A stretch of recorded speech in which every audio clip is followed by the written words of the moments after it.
আচ্ছা, কখনো এমন মনে হয়েছে যে আর পারছি না, এবার জীবনটা শেষ করে দেওয়া উচিত? এমন ভাবনা এলে কোনো হসপিটালে গিয়ে দেখবেন শয়ে শয়ে মানুষ একটু বেঁচে ওঠার জন্য কিভাবে জীবন যুদ্ধ করছে। জানি সবার জীবনের গল্প সেম হয় না, কিন্তু আপনি এমন মানুষদের কথা কি কখনো শুনেছেন যার দুটো পা অকেজো কিন্তু 300 কেজি বেঞ্চ প্রেস মেরে ওয়ার্ল্ড রেকর্ড করছে? একটা মানুষের একটা পা নেই, সেই অবস্থাতে 5 ফিট হাই জাম্প করছে। একজন মহিলা যার শরীরের নিচের অংশ ট্রাক অ্যাক্সিডেন্টে শেষ হয়ে যায়, সেই মানুষটা অলিম্পিকে গোল্ড মেডেল নিয়ে আসছে।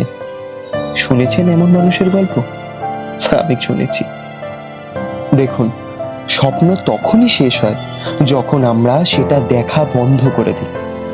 মনে রাখবেন, আপনার দেখা ছোটবেলার সেই স্বপ্নটা কিন্তু এখনো পূরণ হয়নি, ওটা আপনাকেই করতে হবে।